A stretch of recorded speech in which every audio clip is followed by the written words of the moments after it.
ಆತ್ಮೀಯ H16 news ಅರ್ಥಾತ್ ಹೇ ಸಿದ್ದರಾಮಯ್ಯ ಸ್ವಾಗತ. ನಾನು ನಿಮ್ಮ ಅಥವಾ ಮಲ್ಲಪ್ಪ ಜೂತಾರ. ಆತ್ಮೀಯರೇ, ಮತ್ತೆ ಡಿ ಕೆ ಶಿವಕುಮಾರ್ ಅವರು ದೆಹಲಿಗೆ ಹೋದರು, ಚರ್ಚೆ ಮಾಡಿದ್ದಾರೆ.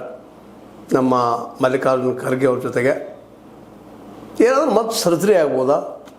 ಈಗಾಗಲೇ ಮೇಲ್ಮೇಲೆ ಸರ್ಜರಿ ಆಗ್ತಾನೆ ಇದೆ, ಅಸಂತುಷ್ಟರ ಸಂಖ್ಯೆ ಬೆಳಿತಾನೆ ಇದೆ. ಇಷ್ಟರಲ್ಲೇ ಮುಗಿಬೇಕಾಗಿತ್ತು ಇದು. ಯಾಕೆಂದರೆ ಕೇವಲ ಒಂದೂವರೆ ವರ್ಷ 2 ವರ್ಷದ ಕಾರ್ಯಕ್ರಮ, ಈಗಾಗಲೇ 2 ವರ್ಷ ಒಂದಿಷ್ಟು ಸಮಯ ಹೋಗ್ಯದ. ಜಲ್ದಿಯಾಗಿ ಭಾಳ ಸರಳ ಮುಗಿತಿತ್ತು. ಯಾಕೆಂದರೆ ಸ್ವಮನಸ್ಸಿನಿಂದ ಯಾವುದೋ ಕಾರಣ ಇರ್ಬೋದು, ಸ್ವಮನಸ್ಸಿನಿಂದ ಸಿದ್ದರಾಮಯ್ಯನವರು ಇವರಿಗೆ CM ಸೀಟ್ ಬಿಟ್ಟುಕೊಟ್ಟಿದ್ರು. ಮತ್ತು ಮೂಲದ ಇನ್ನೊಂದು ತಿಳ್ಕೊಬೇಕಾಗಿದ್ದಿಲ್ಲ, ಭಾಳ ಮಹತ್ವದ ಏನಪ್ಪ ಅಂತಂದ್ರೆ, ಇವತ್ತು ಸತೀಶ್ ಅವರಾಗಿರ್ಬೋದು, ಮಹದೇವಪ್ಪನವರಾಗಿರ್ಬೋದು, ಅದೇ ಕಾಲಕ್ಕೆ ಅವ್ರ ಇನ್ನೊಬ್ಬರ ಮಿತ್ರ ರಾಜನ್ ಅವರಾಗಿರ್ಬೋದು, ಇನ್ನೊಂದಷ್ಟು ಗುಂಪಿತ್ತು. ಮುಂದೆ HK ಪಾಟೀಲರಾಗಿರ್ಬೋದು, ಇನ್ನೂ ಇದ್ದಾರೆ, ಇಲ್ಲ ಅಂತಲ್ಲ. ಅವ್ರು ಕಾಂಗ್ರೆಸ್ ಇದ್ದರೂ ಸಹಿತ ಜೊತೆಗಾರರೆಲ್ಲ ಸಿದ್ದರಾಮಯ್ಯ ಹೇಳಿದಂಥ ಹೆಚ್ಚು ಕಡಿಮೆ ಜನರು ತೊಗೊಂಡು, ತಮಗೆ ಬೇಕಾದ ಒಂದಿಷ್ಟು ಜನರು ತೊಗೊಂಡು ಮತ್ತು ಎಲ್ಲ ರಾಜಕೀಯ ಮಾಡಬೇಕಾಗ್ಯದ.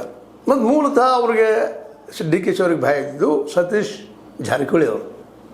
ಯಾಕಂದರೆ ಅವರು ನೇರವಾಗಿ ಮುಖ್ಯಮಂತ್ರಿ ಪದವಿಗೆ 2028ರಲ್ಲಿ ನಾನು ಸ್ಪರ್ಧೆ ಅಂತ ಹೇಳಿದರು.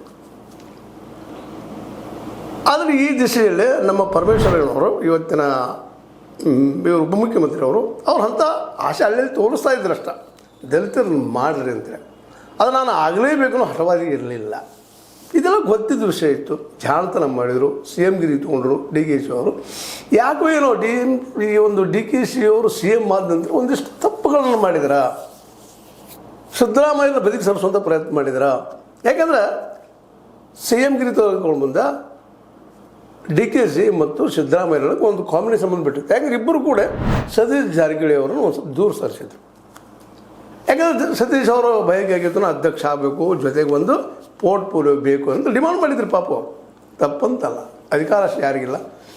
ಹೀಗಾಗಿ ಅದು ತಪ್ಪಿಸುವಲ್ಲೇ ಇಬ್ಬರು ಕೂಡ ಯಶಸ್ವಿ ಅವ್ರು ಮಿನಿಸ್ಟರ್ಶಿಪ್ ಕೊಟ್ಟರು. ಯಾಕೆಂದ್ರೆ ಅವ್ರಿಗೂ ಭಯ ಅದ, ಸಿದ್ದರಾಮಯ್ಯರಿಗಾದ್ರು DK ಅವರಿಗಾದ್ರು. ಇವ್ರ ಹಿಂದೆ ಎಷ್ಟು ಜನ ಇದ್ದಾರೋ ಗೊತ್ತಿಲ್ಲ. ಯಾಕೆಂದ್ರೆ ನೀರಾಗ ಎಮ್ಮಿ ಮಲಗಿಸಿ ವ್ಯಾಪಾರ ಇದ್ದಂಗೆ, ಇವರಿಂದ 10 ಜನ ಇದ್ದಾರೋ 20 ಜನ ಇದ್ದಾರೋ ಯಾರು ಬಲ್ಲರು, ನೌನ್ ಇಟ್. ಅದ್ರ ಒಂದು ಏನಪ್ಪ ಅಂದ್ರೆ ವಾತಾವರಣ ಅವರವನ್ನು ಸತೀಶ್ ಅವರು ಹಮ್ಮಿಸ್ಕೊಂಡಿದ್ರು. ಅವ್ರು ಮಂಚಂದ್ರ ಒಳ್ಳೆ ಬುದ್ಧಿವಂತರಿದ್ದಾರೆ ರಾಜಕಾರಣದಲ್ಲ. ಹೀಗಾಗಿ ಅವ್ರನ್ನ ಪೂರ್ತಿಯಾಗಿ ಕಿತ್ತು ಹಾಕಲಾರ್ದ ಲೋಕೋಪಯೋಗಿ ಇಲಾಖೆ ಹಿಂದಿನ ಕೊಟ್ಟು. ಆದರೆ ಇನ್ನೂ ಬಹಳಷ್ಟು ಆತ್ಮೀಯರು ಯಾರಪ್ಪ ಅಂತಂದ್ರೆ HC ಮಹದೇವಪ್ಪನವರು. ಹಾಗೆ ಜನತಾದಳದಲ್ಲಿ ಇದ್ದಂಥವರೆಲ್ಲ ಕುಡ್ಕೊಂಡು JDS ಬಿಟ್ಟು ಬಂದಂಥವ್ರು. ಮತ್ತು ಭ್ರಷ್ಟಾಚಾರ ವಿಷಯ ಬಂದಾಗ ಏನೋ DK ಅವರು ಹೋಗಿ ಆರೋಪ ಮಾಡಿದಂತೆ ಸುದ್ದಿಗಳಿದ್ದೇವೆ. ಹೈಕಮಾಂಡ್ಗೆ ಹೋಗಿಲ್ಲ, ಭ್ರಷ್ಟಾಚಾರ, ದುಡ್ಡು ಕೊಡೋದಿಲ್ಲ, ಪಾರ್ಟಿ ಫಂಡ್ ಕೊಡೋದಿಲ್ಲ, ಹಾಗೆ ಹೀಗೆ ಏನೇನೋ ಮಾಡಿದ್ದಾರೆ ಅವ್ರ ಬಗ್ಗೆ. ಅವರು ಮೈಸೂರು ಅದೇ ಏರಿಯಾದವರು. ಆಯ್ತು, ಭ್ರಷ್ಟಾಚಾರ ಮಾಡಲಾರಂಥ ಯಾವ ರಾಜಕಾರಣಿ ಇವತ್ತಿನ ಕ್ಯಾಬಿನೆಟ್ದಲ್ಲಿ ಇದ್ದಾರೆ ಹೇಳ್ರಿ? ಇದ್ದಾರ? ಸ್ವತಃ CM ಅವರು ಇದ್ದಾರೆ ಅನ್ನೋಂಥ ಪ್ರಶ್ನೆ ಜನಸಾಮಾನ್ಯರು ಮಾಡ್ತಾ ಇದ್ದಾರೆ. ಇಂಥ ಒಂದು ಸಂದರ್ಭದಲ್ಲೇ HC ಮಹದೇವಪ್ಪನೊಬ್ಬರು ಮಿನಿಸ್ಟರ್ಶಿಪ್ ಯಾವುದೊಂದು ಕೊಟ್ಟು ಬಿಟ್ಟಿದ್ರೆ ಇವತ್ತಿನ ಕೆಲವು ಜನ ಅವ್ರು ಬೇಕಾದಂಥವ್ರು ಅವ್ರು ಏನು ಹೇಳ್ತಾರೆ, ಸಿದ್ದರಾಮಯ್ಯ ಅಷ್ಟು ಮಾಡಿದ್ರೆ ಈಗ ಸುಗಮವಾಗಿ ಆಡಳಿತ ಮಾಡ್ಬೋದಾಗಿತ್ತು, ಸಮಸ್ಯೆ ಇರ್ತಿರಲಿಲ್ಲ. ಯಾಕೆಂತಂದ್ರೆ ದೊಡ್ಡ ಸ್ಥಾನ, ಮುಖ್ಯಮಂತ್ರಿ ಸ್ಥಾನ ನಿಮಗೆ ಬಿಟ್ಟುಕೊಟ್ಟಿದ್ದಾರೆ. ನಿಮ್ಗೆ ಬೇಕಾದ್ರೂ 4 ಮಂದಿನ ಹಾಕ್ಕೊಡ್ರಿಲ್ಲ ಅಂತಲ್ಲ. ಯಾಕೆ ನಿಮ್ಮ ಜೊತೆಗೆ ಮಾಡಿದಾರೆ ಅವ್ರು ಎಷ್ಟು ಜನ ಅವ್ರು ನಿಮಗೆ ಗೊತ್ತದ. ಅದರ ಒಂದು 3-4 ಜನ ಹಾಕ್ಕೊಂಡು ಮತ್ತೆಲ್ಲೋ ಅಧ್ಯಕ್ಷರಿಗೆ ಹಾಕ್ಕೊಂಡು ತಮ್ಮ ನಿಗಮ ಮಂಡಳಿಗಳಿಗೆ ಸುಗಮವಾಗಿ ಹೋಗಬೇಕಾಗಿದ್ದಂಥ ಈ ಒಂದು ಎಕ್ಸ್ಪಾನ್ಷನ್, ಇದನ್ನು ಪ್ರಾಬ್ಲಮ್ ಮಾಡ್ಕೊಳ್ಳೋರು ಸ್ವತಃ DK ಅವರು. ಯಾಕಂದರೆ ರಾಜ್ಯದ ರಾಜಕಾರಣವನ್ನು ಸರಿಯಾಗಿ ತಿಳ್ಕೊಂಡಂಥವ್ರು. ಮತ್ತು ಅದೇ ಕಾಲಕ್ಕೆ ನಾವು ಯಾರನ್ನು ಹೇಳಿದ್ರೆ ಏನು ಆಗಬಹುದು ಅನ್ನೋ ತಿಳುವಳಿಕಿದ್ದಂಥವ್ರು. ಬೆಳಗಾವಿ ವಿಷಯದಲ್ಲಿ ಒಳ್ಳೆ ಹೆಜ್ಜೆ ಇಟ್ಟರು, ಏನು ಪ್ರಶ್ನೆ ಇಲ್ಲ. ಒಂದು ಕಡೆ ಸತೀಶ್ ಅವರ ಬ್ಯಾಲೆನ್ಸ್ ಮಾಡಬೇಕಾಗಿತ್ತಂದ್ರೆ ಲಕ್ಷ್ಮಣ ಸವದಿಯನ್ನು ತಂದು ನಿಲ್ಲಿಸಿದ್ರು. ಅದು ಇದೇ ಸಮಯದಲ್ಲೇ ಒಂದಿಷ್ಟು ಅಶೋಕ್ ಪಟ್ಟಣ ಅವ್ರಿಗೆ ಅನ್ಯಾಯ ಆಯಿತಾ ಅನ್ನುವಂಥ ಮಾತು ಜಿಲ್ಲೆಯಾದ್ಯಂತ ಜನ ಮಾತಾಡ್ತಾ ಇದ್ದಾರೆ. ಯಾಕಂದ್ರೆ ಸೀನಿಯರ್ ಸದಾ ನಮ್ಮ ಸಿದ್ದರಾಮಯ್ಯ ನೆರಳಾಗಿದ್ದಂಥವ್ರು, ಅವ್ರಿಗೆ ಕೊಡಬೇಕಾಗಿತ್ತು, ಕೊಡಲಿಲ್ಲ. ಸಮಾಧಾನ ಇರಲಿ. ಆದರೆ ಬೆಳಗಾವಿಯ ರಾಜಕಾರಣದ ವಿಷಯದಲ್ಲಿ ಒಳ್ಳೆಯ ಹೆಜ್ಜಿಟ್ಟರು. ಆದರೆ ಅದೇ ಕಾಲಕ್ಕೆ ಸಿದ್ದರಾಮಯ್ಯ ದೂರ ಸರಿಸುವಂಥ ಒಂದಿಷ್ಟು ಕೆಲಸ ಮಾಡಿದರು ಅಂತ ಅನ್ನಿಸ್ತದೆ. ಅದರಲ್ಲೂ HC ಮಹದೇವಪ್ಪನವರನ್ನು ನಮ್ಮ ಪಾಟೀಲ್ ಆಗಿರ್ಬೋದು, ಬಿ ಆರ್ ಪಾಟೀಲ್ ಬದಲಾಗಿ ರಾಯರೆಡ್ಡಿ ಅವರು ಕೊಟ್ಟಿದ್ದಾರೆ, ಆ ಮಾತು ಬೇರೆ. ಇಂಥ ಕೆಲವೊಂದಿಷ್ಟು, ಅದರಲ್ಲೂ ಎಚ್ ಸಿ ಮಹದೇವಪ್ಪ ಮತ್ತು ಸಿದ್ದರಾಮಯ್ಯ ಜೊತೆಯಾಗಿ ಬಂದಂಥವ್ರು, ಜೊತೆಯಾಗಿದ್ದಂಥವ್ರು, JDS ಅಲ್ಲಿ 3 ಸಲ ಆರಿಸಿ ಬಂದಂಥವ್ರು, ಅವ್ರನ್ನ ಬಿಡಬಾರ್ದು. ಹೌದು, ಭ್ರಷ್ಟಾಚಾರ ಒಬ್ಬ ಇರ್ಬೋದು. ಭ್ರಷ್ಟಾಚಾರ ಅಂದರೆ ಯಾವ ಒಬ್ಬ ಶಾಸಕರಿದ್ದಾರೆ, ಯಾವ ಮಿನಿಸ್ಟರ್ಸ್ ಇದ್ದಾರೆ, ಇವತ್ತೆಲ್ಲ ಇದ್ದಂಥವರಲ್ಲೇ ಭ್ರಷ್ಟಾಚಾರ ಮಾಡಿಲ್ವಾ? DK ಅವರು ಯಾಕೆ ಹುಸ್ತಾನ ಮಾಡಿದ್ರು ಗೊತ್ತಿಲ್ಲ. ಆದರೆ ಇವತ್ತು ಆ ಒಂದು ಎಕ್ಸ್ಪಾನ್ಷನ್ ಸಲುವಾಗಿ ಎಷ್ಟೊಂದು ಸಮಸ್ಯೆ ಎದುರಿಸ್ತಾ ಇದ್ದಾರೆ. ಜೊತೆಗೆ ಡೆವಲಪ್ಮೆಂಟ್ ಇಲ್ಲ ಎದ್ದ ತಕ್ಷಣ ಇದನ್ನು ಮತ್ತು BJPಗೆ ಮತ್ತೊಂದು ಅಸ್ತ್ರ ಕೊಟ್ಟರು, ಬಿಡದಿ ಒಂದು ಕೊಟ್ಟರು ಮೊದಲ, ಇದೊಂದು ಅಸ್ತ್ರ. ದುಡ್ಡಿನ ಯಾರು ದುಡ್ಡು ಕೊಟ್ಟು ಅವ್ರು ಮಿನಿಸ್ಟರ್ ಮಾಡಿದಾರ, ದುಡ್ಡು ಕೊಡೋರು ಮಿನಿಸ್ಟರ್ಶಿಪ್ಪ. ಮತ್ತು ಸಿದ್ದರಾಮಯ್ಯನನ್ನು ದೂರಿಸ್ತಾರೆ ಮಾನಸಿಕವಾಗಿ. ಯಾಕಂದರೆ 2028 ಗೆಲ್ಲೋದಕ್ಕೆ ಮುಖ್ಯ ಕಾರಣಕರ್ತರಾಗವರು ಸಿದ್ದರಾಮಯ್ಯನವರು. ಒಂದು ರೀತಿಯ ಸತೀಶ್ ಅವರು ಸಹಿತ ಸಿದ್ದರಾಮಯ್ಯ ಯಾವ ಕಾರಣ ಇಬ್ಬರ ಮಧ್ಯದಲ್ಲಿ ಬಂತು ಅವ್ರಿಬ್ಬರಿಗೆ ಗೊತ್ತು. ಸತೀಶ್ ಅವರು ಸಿದ್ದರಾಮಯ್ಯ ದೂರ ಸಲ್ಲಿಸಿದಕ್ಕಾಗಿ ಭಾಳಷ್ಟು ವೀಕ್ ಆದರು. ಇದರಲ್ಲಿ 2 ಮಾತ್ರ ಇಲ್ಲ. ಈ ತಪ್ಪುಗಳನ್ನು DKC ಮತ್ತು ಸತೀಶ್ ಅವರು ಬೆಳಗಾವಿ ಜಿಲ್ಲೆ ಮಟ್ಟದಲ್ಲಾಗಿರ್ಬೋದು, ರಾಜ್ಯ ಮಟ್ಟದಲ್ಲಾಗಿರ್ಬೋದು ಮಾಡಿದರು. ಸಿದ್ದರಾಮಯ್ಯ ದೂರ ಸಲ್ಲಿಸಬಾರ್ದಾಗಿತ್ತು. ಯಾಕಂದ್ರೆ ಮಾಸ್ ಲೀಡರ್ ಅವರು, ಕರ್ನಾಟಕದಲ್ಲಿ ಮಾಸ್ ಲೀಡರ್ ಉಳಿದಂಥವ್ರು ಯಾರ್ಯಾರಪ್ಪ ಇವತ್ತಿನ ಮಟ್ಟಿಗೆ. ಅವ್ರ ನಡೆ ಸರಿಯೋ ತಪ್ಪೋ ಅದು ಬೇರೆ ವಿಷಯ, ಅದು ಇನ್ನೊಮ್ಮೆ ವಿಶ್ಲೇಷಣೆ ಮಾಡುವಂಥದ್ದು. ಬಟ್ ಸಿದ್ದರಾಮಯ್ಯನವರು ಮತ್ತು ಯಡಿಯೂರಪ್ಪನವರು ಮಾಸ್ ಲೀಡರ್, ಇದು 2 ಮಾತಿಲ್ಲ. ಹೌದು, ಲಿಂಗಾಯತ್ ಲೀಡರ್ ಅದಾರ, ಹಾಗೆ ನಾವು ಹೇಳ್ಬೋದು, ಏನು ಹೇಳ್ಬೋದು. ಬಟ್ ಯಡಿಯೂರಪ್ಪನ ಮಾತುಗಳಿಗೆ ಇವತ್ತು ಕೇಳೋರ್ತಾರೆ ಈ ನಾಡಿನಲ್ಲಿ. ಯಾಕಂದ್ರೆ ಮೊನ್ನೆ 2023 ಚುನಾವಣೆ ತಮ್ಮ ಶಕ್ತಿ ತೋರಿಸಿದ್ರು ಅವರು, ಮೋದಿ ಮತ್ತು ಶಾ ಅವ್ರಿಗೆ. ಅವ್ರು ಸುಮ್ಮನೆ ಬಂದಿಲ್ಲ ಇದು BJPಗೆ. ಸ್ವತಃ ಮೋದಿ ಮತ್ತು ಶಾ ಹೋಗಿ ಬನ್ನಿ ನಿಮ್ಮಿಂದ ಸಾಧ್ಯ ಅದ ಅಂತೇಳಿ ಅವ್ರ ಮಾತು ಒಳಗೆ ತೊಗೊಂಡು ಅವ್ರ ಮಗನ ಅಧ್ಯಕ್ಷನ ಮಾಡಿದ್ದಾರೆ. ಅದು ಶಕ್ತಿ ಅದ ಅಂತೇಳಿ ಇದೆಲ್ಲ ತಿಳ್ಕೊಬೇಕಾಯ್ತು DK ಶಿವಕುಮಾರ್ ಅವರು.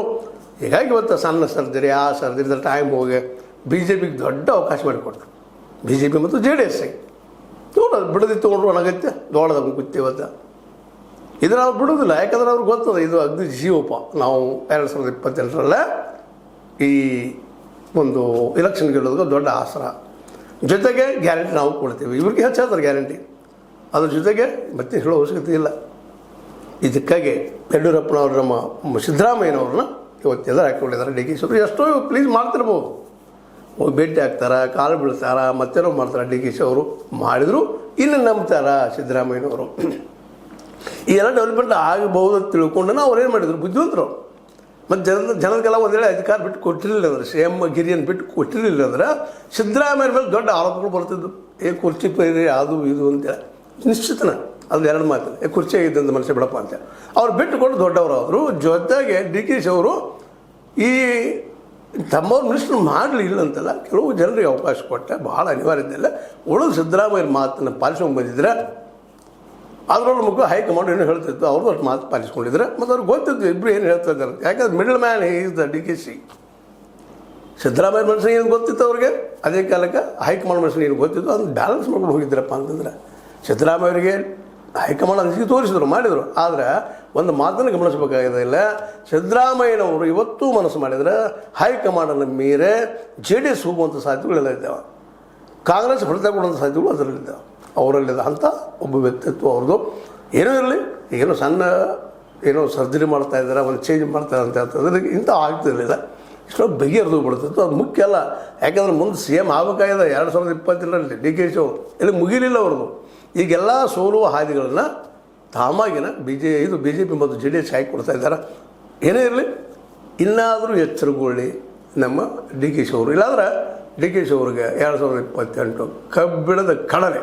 ಇದರಲ್ಲಿ 2 ಮಾತು ಅಂತ ಹೇಳ್ತಾ, ಇದು ನಿಮ್ಮ ಲೈಕ್ ಆಗಿರ್ಬೋದು. ಲೈಕ್ ಮಾಡಿ, ಶೇರ್ ಮಾಡಿ, ಕಮೆಂಟ್ ಮಾಡಿ, ಜೊತೆ ಸಬ್ಸ್ಕ್ರೈಬ್ ಮಾಡಿ. H16 ನ್ಯೂಸ್ ಅರ್ಥಾತ್ ಹೇಸಿತರಾಮ್, ಇದು ಸತ್ಯದ ಕೈಗಳಲ್ಲಿ ವಂದನೆಗಳು. ಆತ್ಮೀಯ ಸಾರ್ವಜನಿಕರಲ್ಲಿ H16 ಅರ್ಥಾತ್ ಹೇಸಿತರಾಮದಿಂದ ಒಂದು ಮನವಿ.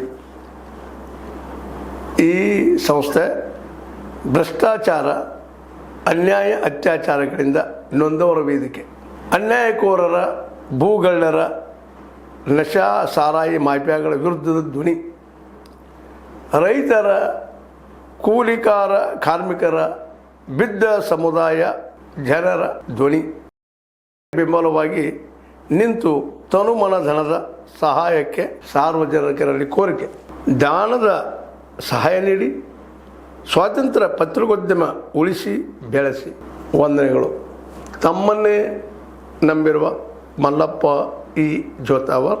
ಈ ಕೆಳಗಿನ QR ಸ್ಕ್ಯಾನ್ ಮಾಡಿ ಅಥವಾ ಈ ನಂಬರ್ ಅಂದರೆ 7411402405ಗೆ ಇಲ್ಲ 9686864852ಗೆ ನೀವು ಫೋನ್ಪೇ ಮಾಡಿ, ಪೇಟಿಎಮ್ ಮಾಡಿ ಅಥವಾ ಇನ್ನಾವುದೇ ಮಾಧ್ಯಮದಿಂದ ಗೂಗಲ್ ಮೂಲಕ ಸಹಾಯ ಮಾಡಿ ಈ ಪ್ರಾಮಾಣಿಕ ಪತ್ರಿಕೋದ್ಯಮವನ್ನು ಉಳಿಸಿ ಅಂತ ಮತ್ತೊಮ್ಮೆ ಮನವಿ. ವಂದನೆಗಳು.